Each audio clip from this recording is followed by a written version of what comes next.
Everyone, in this video, I'm going to show you how to get started with the first assignment.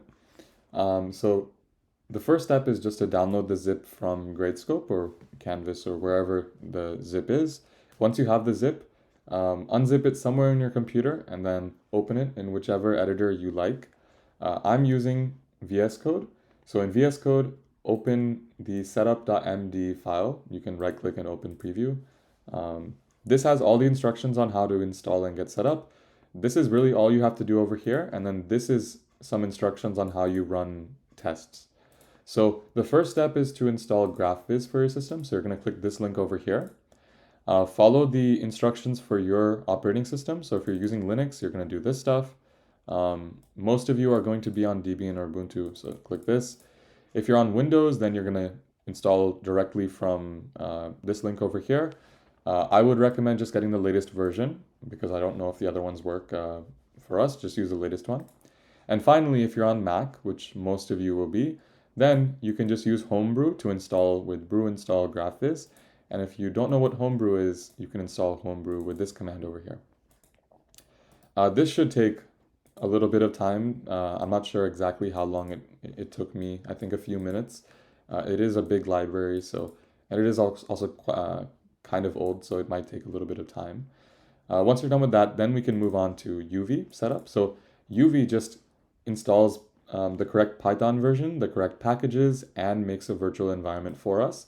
And the cool thing about UV is that unlike Conda or pip or other tools, it installs in a few seconds and it does everything in one command. So there's less probability of doing something wrong. The first step is just to install UV from here. So it's very easy for Mac and Linux. You just copy this command and run it in your terminal. For Windows, you do the same thing and you just run this command instead. So since I'm on Mac, I'm going to copy this command. I'll go to my terminal and I'll paste it in. And you can see that it'll take a few seconds. For me, I already have this installed, so it just says everything is installed. For you, this might take a few seconds. If it's not working, you can make a post on Piazza and we'll help you out. Once you're done with that, all you have to do is close your terminal and then open a new one. Since I already have this installed, I don't have to do that. So I can just run UV sync. And when I do UV sync, it'll do a few things. And the cool thing is it does everything for us. So the first thing it does is it figures out if I have Python installed. If it doesn't, it'll install the right version for you. The second thing it does is it makes a virtual environment, and it actually makes it in this folder .venv. And then finally, it installs all of these packages that we need for the project directly into this virtual environment folder.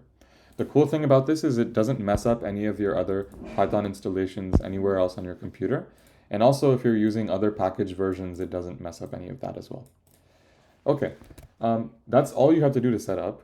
In the video, I'm also going to show you how you can run tests and run Python files. So since we're using UV, we have to prefix everything with UV. So if you want to run tests, if you want to run this script over here, run test.py, all you have to do is UV run, and then you put the name of the test. So you'd say run, or not the test, the name of the file that you want to run. So we want to run test.py, so we just type UV run test.py. If I press enter, you can see there's a whole lot of red, and that's because a lot of your tests are going to fail since we actually haven't implemented them yet. The only tests that pass are the preliminary tests, and these ones pass because these are just checking that you installed all the packages correctly and all of that. So as you go ahead and implement part A, part B, part C, I would recommend running this command UV run test.py regularly, and that way you can see if you're doing things correctly. And this command is actually what's run on Gradescope as well. So if you pass the test locally on your computer, then you should also pass all the tests on Gradescope and get all the points. Okay, and finally, there's one more kind of command that you can run.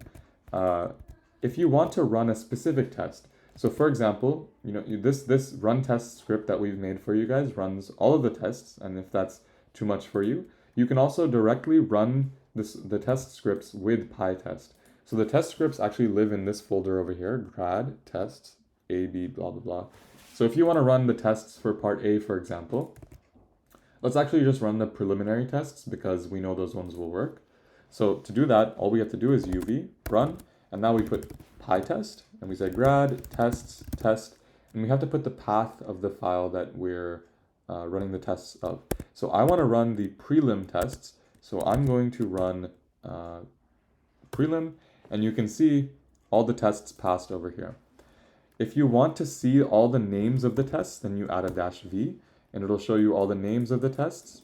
And the cool thing about that is if you actually go into the test file over here, you can take a look at the test names over here, and you can figure out what the input was, and you can try to figure out why or what cases your implementation is failing for.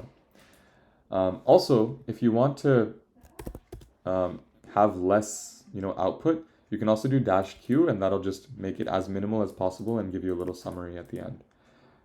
I would recommend just using the normal UV run run tests.py.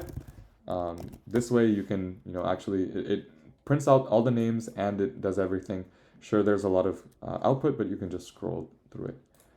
If you have any questions or you're running into any problems or something for some reason is not working, the TAs will help on Piazza, so make a post there and we'll be happy to help you.